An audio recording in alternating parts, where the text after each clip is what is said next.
ایک ایسی صورتحال پیدا ہوئی ہے کہ جس سے اس خطرے کے اوپر ایک اور خطرہ سعودی عرب کو نظر آتا ہے کہ ایران کی طرف سے مداخلت ہو رہی ہے، سپورٹ آ رہی ہے، اور وہ اس لیے ایران واقعی مداخلت کر رہا ہے یمن میں؟ جی ابھی دیکھیے، ابھی کل پرسوں جو ہے وہ جان کیری کا بیان آیا ہے امریکہ کے فارن منسٹر کا، انہوں نے بڑی کھلی وارننگ دی ہے ایران کو۔ ہمیں معلوم ہے کہ ایران کے ہوائی جہاز اور بحری جہاز مدد پہنچا رہے ہیں حوثیوں کو، ہتھیار بھیج رہے ہیں، امنیشن بھیج رہے ہیں، جنگ کا سامان بھیج رہے ہیں، اور ہمیں حق ہے کہ ہم ان کو روک دیں۔ اتنے دور سے آ کے سعودی سرحد پہ مداخلت کرنا یا پراکسیز کو پالنا، اصولی طور پر یہ اقدام ایران کا درست ہے؟ قطعاً درست نہیں ہے، غلط ہے؟ قطعاً درست نہیں ہے، اور اس میں جو ہے ایک سازش ہے، جیسے صدام کو ایک سازش کے تحت کویت کی طرف حملہ کرنے کی ترغیب دی گئی، اسی طرح سے اس کے پیچھے بھی ایک سازش ہے۔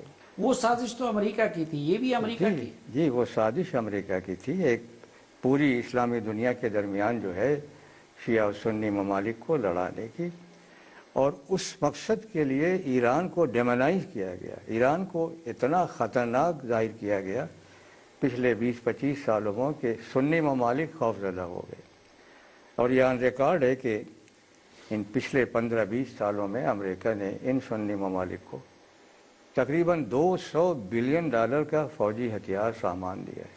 تو اب ایران جو کچھ کر رہا ہے تو بالواسطہ وہ اس سازش کو کامیاب نہیں کر رہا جو امریکیوں کی سازش ہے؟ جی یعنی انکانشیسلی بالکل وہی ہے کہ ایران جو ہے اس نے اپنے آپ کو مضبوط کیا ہے عراق میں، سیریا میں۔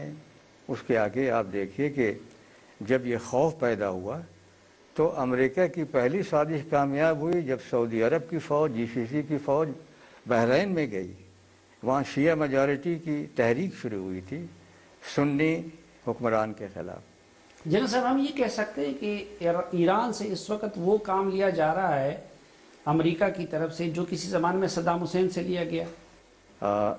تھوڑا مختلف ہے، اس لیے کہ اس وقت صدام حسین اور ان کی فوج ٹارگٹ تھی، آج ٹارگٹ کچھ اور ہے کہ اسلامی دنیا کو نفرتیں بڑھا کے فرقہ وارانہ ان کو لڑایا جائے، اور وہ کام مکمل کیا جائے جو آج سے کوئی 35-40 سال پہلے شروع ہوا ہے۔ اچھا جناب صاحب، ایک طرف ایران نے اپنے اثر و رسوخ کا دائرہ تہران سے لے کے بیروت تک اور وہاں سے لے کے صنعا تک بڑھا دیا، دوسری طرف سعودی عرب کی قیادت میں یہ جو سنی عرب ممالک ہیں ان کا ایک اتحاد بن گیا، اور کچھ لوگ اس کو عرب نیٹو کا نام بھی دے رہے ہیں۔ یہ دونوں بلاکس اگر آپس میں ٹکراتے ہیں تو کیا نتیجہ نکلے گا؟ اور اگر کسی سٹیج پہ اللہ کرے یہ دونوں بلاک اپنی طاقت مجتمع کر دے تو کیا اثرات مرتب ہوں گے عالم اسلام پہ؟ یہ بڑا اہم سوال کیا آپ نے، اس کے بڑے دور رس نتائج نکل سکتے ہیں، اور یہ میں سمجھتا ہوں کہ ایک بہت ہی اہم پیش رفت ہے۔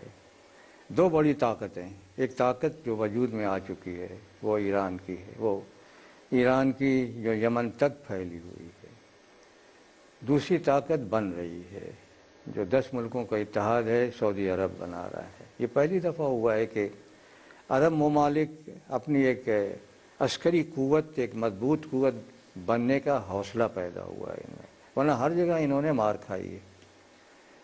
یہ بن جائے، مضبوط ہو جائے، ہم بھی اس کو سپورٹ کریں، شامل نہ ہوں، اس لیے کہ یہ عرب اتحاد ہے، عربوں کو کرنے دیں، مدد دیں ان کو اپنے کو مضبوط کرنے میں، ہر طاقت کا مقابلہ کرنے کے لیے، اس لیے کہ جو ظلم ہوا ہے دنیا اسلام پہ پچھلے 35-40 سالوں میں کہ تباہ کر کے رکھ دیا ہے، 7 ممالک تباہ ہو گئے ہیں، ہم بھی اس تباہی کی طرف جا رہے ہیں۔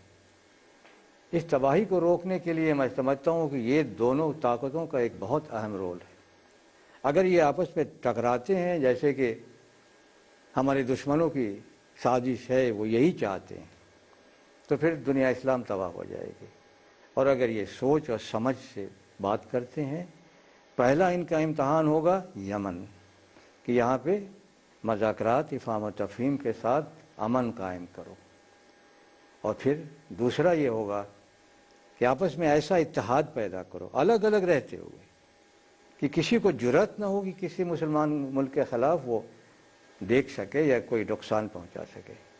یہ ہمارا مستقبل ہے جو ان دو طاقتوں کے درمیان بڑی آسانی سے حاصل کیا جا سکتا ہے۔ اور دوسرا دیکھیے اس میں جو رول ہے، ایک طرف ایران ہے، دوسری طرف یہ طاقت ہے، ایک طرف ترکی ہے، دوسری طرف پاکستان ہے، کہ ہم پاکستان اور ترکی اس میں شامل نہ ہو کے ایک بیلنس قائم رکھ سکتے ہیں، اور یہی رول آج یہ دو ملک ادا کر رہے ہیں۔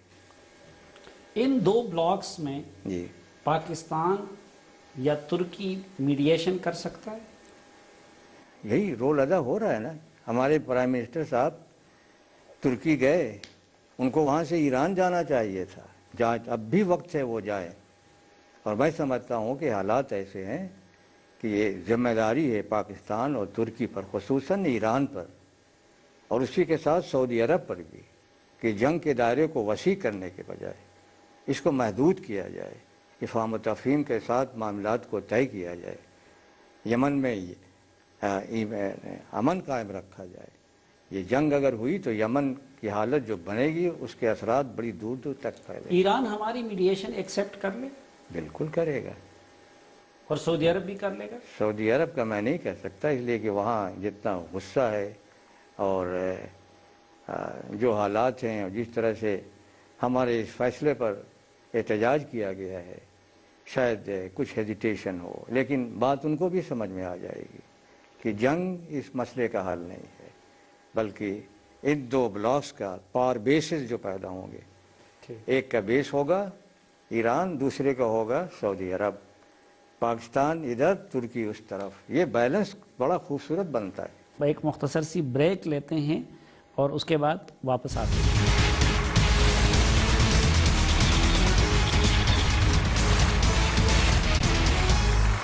ایک بار پھر خوش آمدید آپ کو جرگے میں۔ موضوع ہے مشرق وسطیٰ کی صورتحال، اور ہمارے مہمان ہیں آج افواج پاکستان کے سابق سربراہ جناب جنرل مرزا اسلم بیگ صاحب۔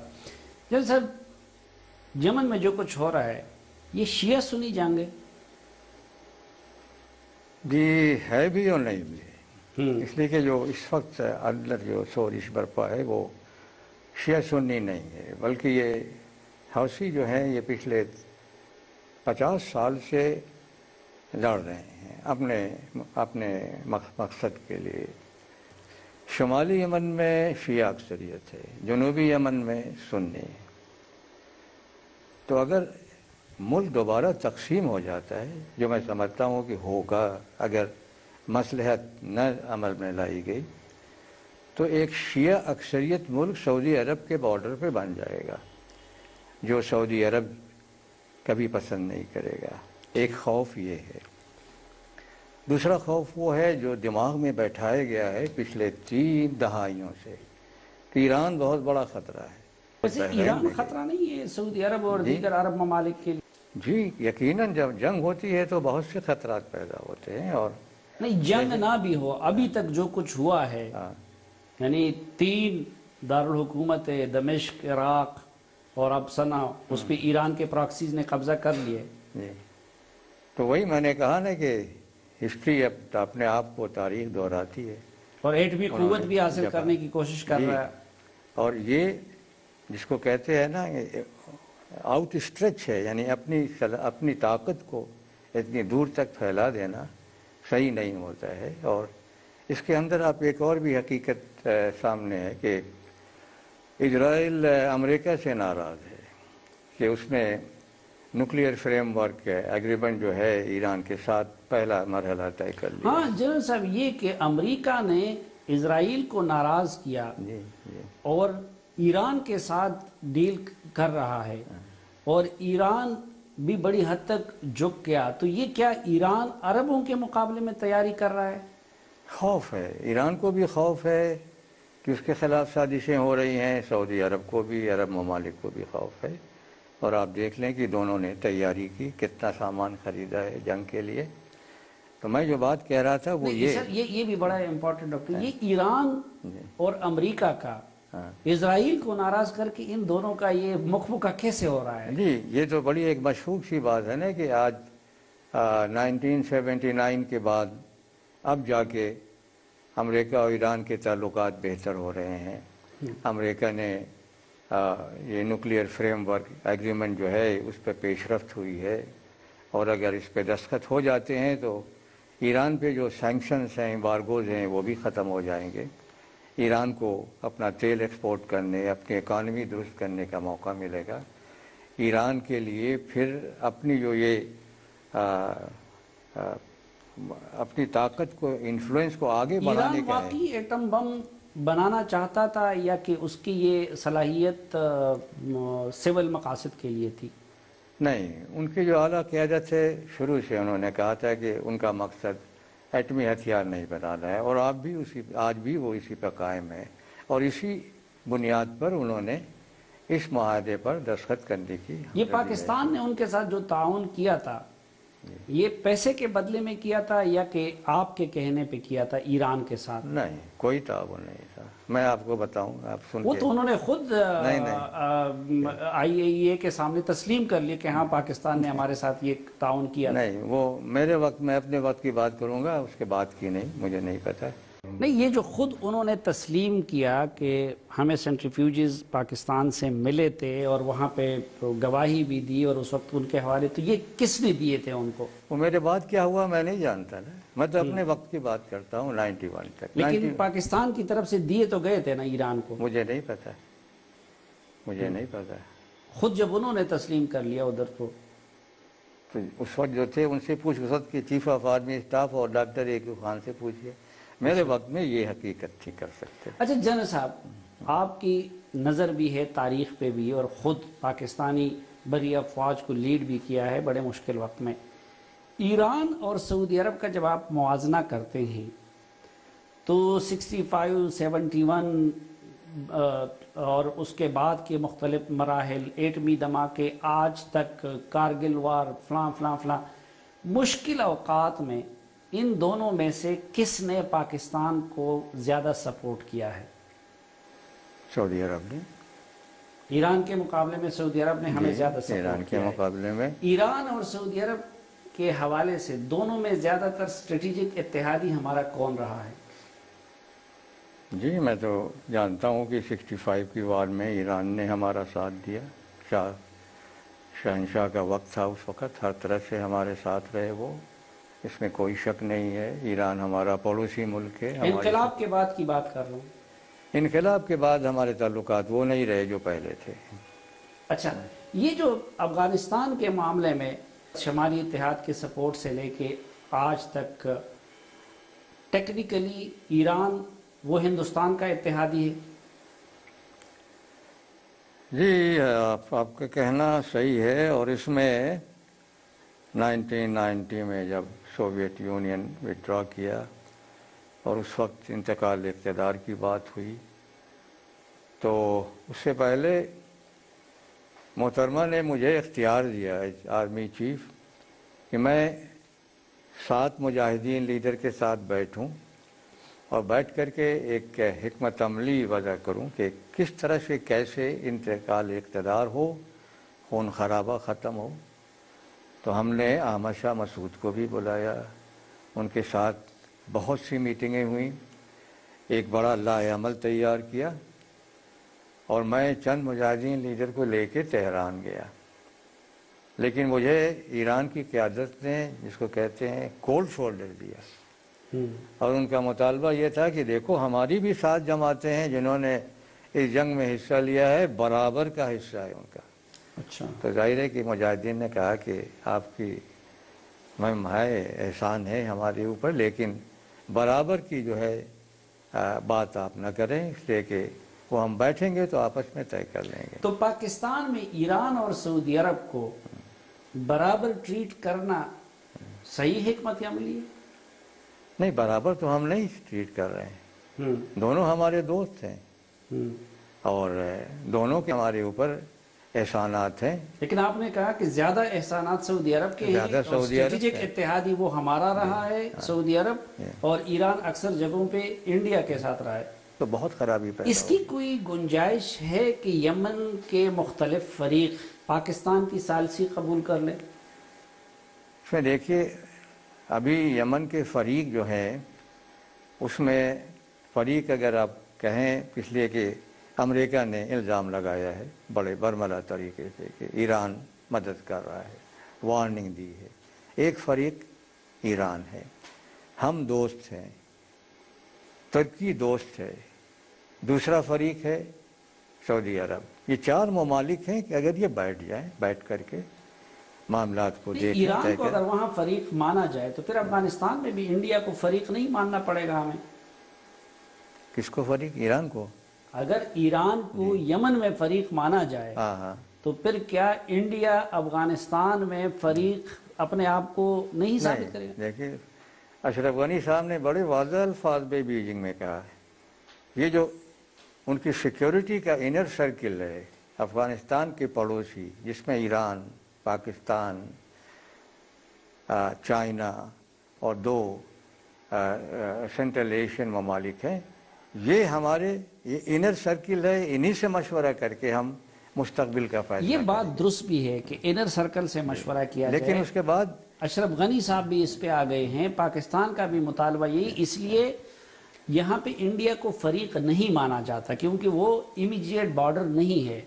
تو یمن میں کس طرح ایران کو پھر فریق مانا جائے، کس اصول کے تحت؟ جی اصول یہ ہے کہ آج ایران مداخلت کر رہا ہے، ایران انوالو ہے. تو افغانستان میں بھی انڈیا انوالو ہے، یہاں پہ بھی اس کے پراکسی ہیں. کرنا چاہیے، ہمارے وہ انر سرکل میں آتا ہے ایران. نہیں میں کہتا ہوں کہ انڈیا کے بھی افغانستان میں پراکسی انڈیا ہیں، کی جو ہے نا وہ یہاں وہ بھی انڈیا انوالو نے ہے. دیکھیے انڈیا نے جو افغانستان میں آ کے جو شر پیدا کیا ہے، جتنا بڑا جاسوسی نیٹ ورک بنایا، پاکستان کو ہدف بنایا، آج جو ہم پہ عذاب نازل ہے وہ تو ایران نے وہاں جا کے خیر پیدا کیا ہے یمن میں؟ نہیں، ایران نے جو بھی کیا ہے وہ اس خوف کے نتیجے میں ہے جو امریکہ نے پیدا کیا. ڈرایا عرب ممالک کو، ایران کو بھی ڈرایا، عرب ممالک کو ہتھیار دیے، تیار کیا. اب تو دیکھ لیں انڈیا آپ. کو بھی یہ خوف رہتا ہے کہ پاکستان ادھر مجاہدین پیدا کرتے پھر مجھ سے کشمیر میں لڑواتا ہے. جی انڈیا کو ظاہر ہے کہ جہاں تک کہ کشمیر کا تعلق ہے وہاں پہ آپ نے دیکھ لیں کہ کیا ہٹ دھرمی ہے. کتنی دفعہ جو ہے اقوام متحدہ کے ریزولوشن کو انڈیا نے مانا نہیں ہے، جو ظلم و ستم ہے. فوج کے اندر سوچ کیا ہے اس وقت؟ ہماری فوج خود کیا چاہتی ہے؟ جانا چاہتی ہے سعودی عرب میں یا نہیں؟ یا یمن بھی جانا چاہتی ہے یا نہیں؟ یا دونوں جگہوں میں سے کسی جگہ نہیں؟ فوج کی تھنکنگ کیا ہے؟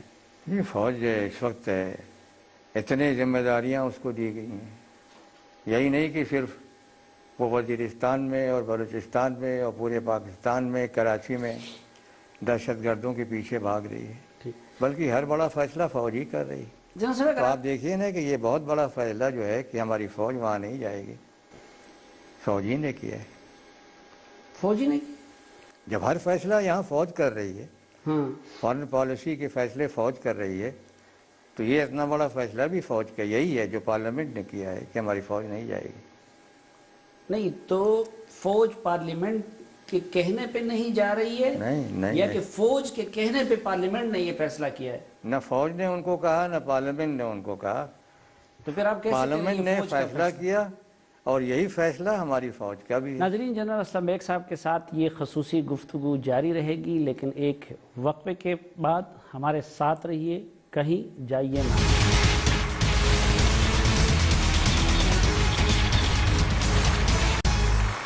ایک بار پھر خوش آمدید آپ کو جرگے میں. آج کے جرگے میں ہمارے مہمان ہیں بری فوج کے سابق سربراہ جنرل اسلم بیگ صاحب. جنرل صاحب اگر آپ اجازت دیں، ایک داخلی محاذ پہ جو ایک لحاظ سے سیکیورٹی کا بھی معاملہ ہے اس پہ سوال کرنا چاہوں گا.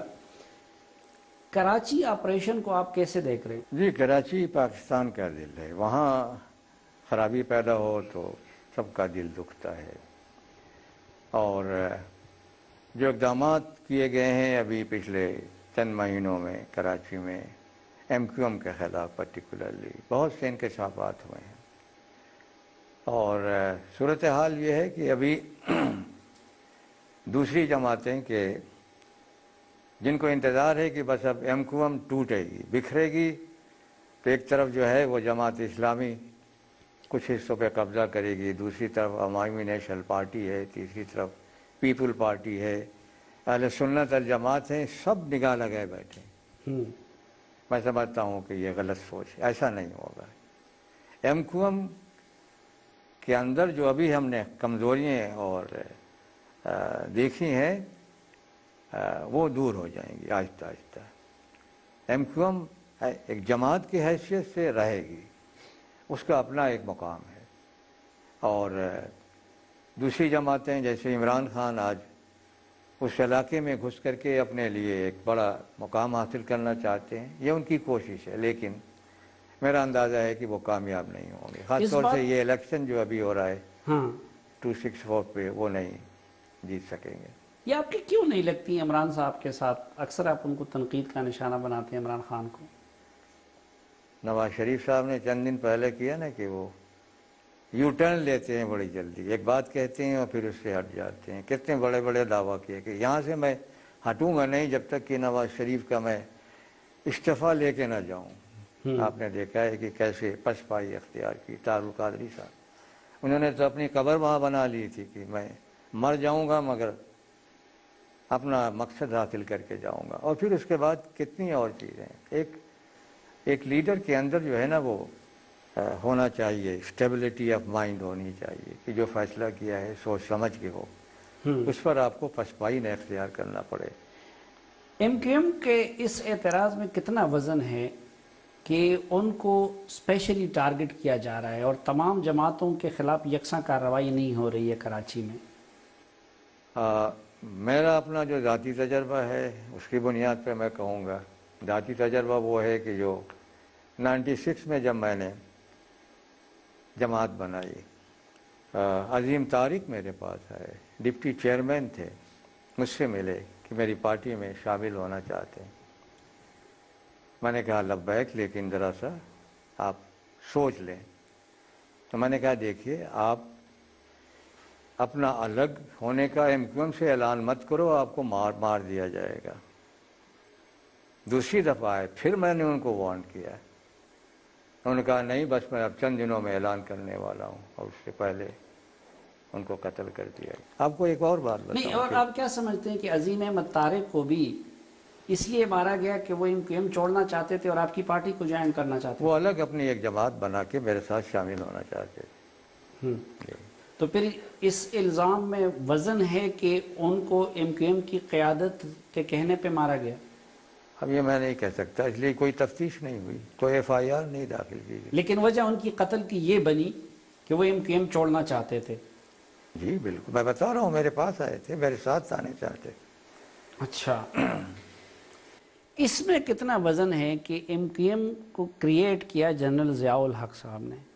صحیح ہے، ایم کیو میں نے ایم تو جی 1983 میں آپ کو بتاؤں کہ جب یہ ایم آر ڈی تحریک چلی اور سندھ میں ایک بڑی تشویشناک حالت پیدا ہوئی، تو جنرل ضیاء صاحب شاید یہ سمجھے کہ بس اب فیصلہ ہو گیا ہے کہ جنرل ضیاء صاحب کو ہٹانا ہے، تو ہمارے ڈی جی ایم آئی سے پوچھتے ہیں کہ ذرا بتاؤ تو صحیح کہ واقعی کیا فیصلہ ہوا ہے، اور اس کے بعد پھر انہوں نے اس تنظیم کو بنایا، جنرل ضیاء الحق نے ایم کیو ایم کو بنایا؟ انہوں نے بنایا۔ اور کس کے ذریعے بنایا؟ ظاہر ہے کہ ان کے پاس جو ہے اپنی انٹیلیجنس ہوتی ہے، آئی ایس آئی ہوتی ہے، ایم آئی ہوتی ہے، خود اپنے ان کے ریسورسز تھے۔ اور جنرل پرویز مشرف نے بھی پھر ایم کیو ایم کو سپورٹ کیا، کیونکہ ان کے دور میں بھی ایم کیو ایم بہت آگے آ انہوں نے بھی کھل کے کیا، وہ یاد نہیں ہے 12 مئی والا کیسے انہوں نے موقع دکھایا تھا کہ دیکھا ہماری طاقت، جب ریلی کراچی کی طرف گئی تو دوسری جماعتوں کے کتنے لوگ مارے گئے۔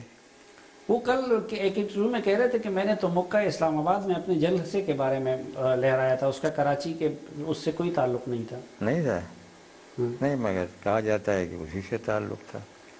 اور مشرف نے جو ہے اپنا وہ بیس جو ہے کراچی کو بنایا، اور اب جو ہے آپ نے دیکھا ہے کہ یہ جو طاہر القادری اور عمران، ان کی جو تحریک چلی اس کے پیچھے مشرف کے حمایتی، اس کے پیچھے جو ہے ہمارا روشن خیال طبقہ، یہ سب مل کر کے انہوں نے اس تحریک کو آگے بڑھایا، لیکن آخر میں معلوم ہے کہ یہ ناکام ہوئے۔ وہ تو میں نے آپ ہی کے ساتھ بیٹھ کر کے پچھلے انٹرویو میں کہا تھا کہ یہ لندن پلان جو ہے بہت بڑی سازش ہے۔ 4 ملکوں کا میں نے نام لیا تھا کہ یہ ان کی ایما پہ ہو رہا ہے۔ اور دیکھیے، ملک کے اندر جب کوئی سازش ہوتی ہے تو باہر سے سازشیں ہوتی ہیں، اندر سے حمایتی پیدا کیے جاتے ہیں۔ وہ حمایتی کون تھے؟ میں نے ان کی نشاندہی کی ہے۔ اچھا، ان اوریجنل سازش باہر کی تھی اور اندر سے حمایتی تھے۔ ایک آخری سوال، جنرل محمد ضیاء الحق نے اسے بنایا، جنرل پرویز مشرف نے اسے پالا، اسے بچایا، تو کیا ایم کیو ایم پہ آج جن جرائم کا الزام لگ رہا ہے تو ان کی سزا ان دونوں کو بھی نہیں ملنی چاہیے؟ یہ تو فیصلہ ہمارے سیاستدانوں نے کرنا ہے۔ اور پھر یہ بھی آپ دیکھ لیں کہ عمران خان نے کنٹینر پہ کھڑے ہو کے کتنی بار اس انگلی کا انتظار کیا کہ امپائر کی انگلی اٹھے گی۔ وہ انگلی کس کی تھی؟ کس کی انگلی تھی جس کے اٹھنے کا انتظار تھا؟ یہ تو ہم آپ جیسے لوگ ہی بتا سکتے ہیں جی۔ جی، اس کے پیچھے وہی حمایتی گروپ تھا مشرف کا اور دوسری سازشوں کا۔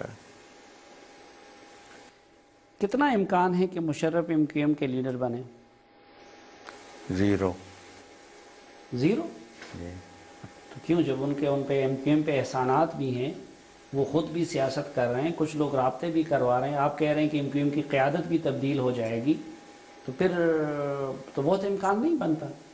نہیں، ابھی تو خود عتاب میں ہے، تو کیسے ان سے نکل کر کے وہ کوئی رول عطا کر سکتے ہیں؟ اب ان کے لیے کوئی پاکستان میں رول باقی نہیں رہا۔ اور پاکستان سے جانے کا امکان ہے ان کا کہ نکال دیا جائے؟ جب رول نہیں باقی رہا تو پھر تو جانا چاہیے ان کو۔ مجھ سے اس کے بعد سوال میں کل تھا، آج نہیں ہے۔ اچھا، کیوں؟ یہ میں بھی جاننا چاہتا ہوں کیوں؟ کہ وہ انگلی اب جو ان کو سپورٹ کرنے والی تھی وہ نہیں باقی رہی۔ پرویز مشرف کو؟ ان کے حمایتیوں کو، جو عمران خان کے ساتھ تھے یہ لوگ، اچھا، جو طاہر القادری کے ساتھ تھے، وہ انگلی اب باہر نہیں رہی؟ وہ امپائر نہیں رہے نا۔ یہ انگلی باہر والے کی تھی یا اندر والے کی تھی؟ اندر والے کی۔ دیکھیے نا، جب بھی یہاں حکومت بدلی ہے، باہر سے امریکہ، اندر سے فوج، سیاستدان، عدلیہ، ان لوگوں نے مل کے ایوب کو ہٹایا، بھٹو کو ہٹایا، نواز شریف کو ہٹایا، بے نظیر کو ہٹایا، تبدیلیاں ہوتی رہی ہیں۔ اب نواز شریف کی حکومت کو کوئی خطرہ نہیں؟ فی الحال نہیں ہے۔ اچھا، ابھی تک جس طرح سے انہوں نے خصوصاً یہ جو بڑا فیصلہ کیا ہے، اس کے بعد سے میں سمجھتا ہوں کہ اس حکومت کے وقار میں تبدیلی آئی ہے، بڑائی ہے۔ لیکن ان کی طرف سے خودکشی کی کوششیں تو برقرار ہیں۔ وہ ہے، وہ اصل میں نادانی ہے، اچھا، لیک آف ایکسپیرینس ہے۔ وقت کے ساتھ ساتھ انسان جب ایک نظام چلتا ہے، اس میں رہتا ہے، اور سب سے بڑی کمزوری جو ہے وہ اس نظام کی، اس حکومت کی یہ ہے کہ یہاں پہ جتنے بھی فیصلے ہوتے ہیں وہ پرسنلائزڈ ہیں، ذاتی فیصلے ہیں۔ تو آپ سمجھتے ہیں کہ انسٹیٹوشنلائز فیصلے نہیں ہیں۔ آپ سمجھتے ہیں کہ میاں نواز شریف اور جنرل راحیل شریف ایک پیج پہ ہیں ہر اہم حوالے سے؟ جی، کسی نے یہ سوال مجھ سے پہلے بھی کیا تھا اور یہ بھی کہا تھا کہ ماشاء اللہ کے کیا امکانات ہیں، تو میں نے کہا 0۔ کیوں؟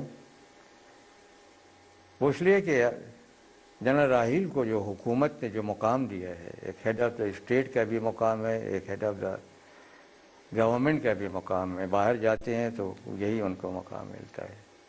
تو میں نے کہا سارے فیصلے تو راحیل صاحب کر رہے ہیں اور ساری گالیاں نواز شریف سن رہا ہے، اس سے بہتر اور کیا ہو سکتا ہے آرمی چیف کے لیے؟ تو جو اپنی ذمہ داری پوری نہیں کرتا تو پھر گالی بھی تو اس کو سننی نہیں ہے ابھی ابھی آپ کہہ رہے ہیں ماشاءاللہ کا زیرو امکان ہے، گلف وار کے دوران بھی آپ نے یہ امکان ظاہر کیا تھا کہ صدام حسین جیت جائیں گے، کہیں اس امکان کا بھی وہ حشر تو نہیں ہوگا؟ بھی صدام حسین اگر اس کی فوج، وہ اپنی فوج کو نہ مرواتا تو لڑنے کی صلاحیت بہت زیادہ تھی۔ پہلے امریکہ نے اس کی فوج کو، جو اس کی اسٹرائک فورس تھی، وہ ختم کر دی۔ اور پھر آپ یہ غور کریں اس بات پہ کہ صدام حسین ہی کے لوگ تھے، یہ فوج تھی، وہ 20% کی اقلیت تھی سنیوں کی جو قابض فوجوں سے لڑی، 80% شیعہ اکثریت نہیں لڑی۔ حقیقت ہے کہ نہیں؟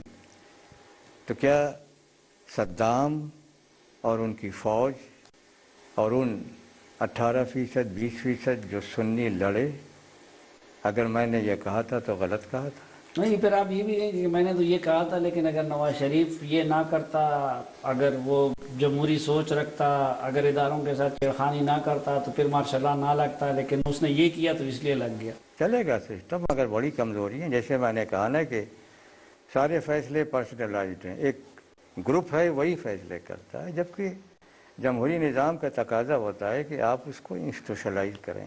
کون سا ادارہ ہے جو ان کو مشورہ دیتا ہے، ان کو پلان بنا کے دیتا ہے؟ کوئی نہیں۔ نیشنل سیکورٹی کاؤنسل کے یہ خلاف ہیں۔ جنرل صاحب، آپ کے بقول میاں نواز شریف صاحب کی حکومت میں فیصلہ ایک گروپ کرتا ہے، لیکن ہمارا فیصلہ وقت کرتا ہے، اور وقت ہمیں مزید اجازت نہیں دیتا، ورنہ آپ سے مزید بھی جاننے کا ارادہ تھا۔ انشاءاللہ آئندہ وقتوں میں بھی ہم آپ کو زحمت دیں گے، اور آپ اسی مہربانی کا مظاہرہ کرتے ہوئے ہمیں وقت دیتے رہیں گے۔ آج کے جرگے میں شریک ہونے کا بہت شکریہ۔ ناظرین، اس توقع کے ساتھ کہ جرگہ اور بالخصوص جنرل اسلم بیگ صاحب کے ساتھ ہونے والے جرگے سے متعلق اپنی رائے اور فیڈ بیک سے ہمیں آگاہ کرتے رہیں گے، سلیم صافی اور جرگہ کی پروڈکشن ٹیم کو اجازت دیجیے۔ اللہ حافظ۔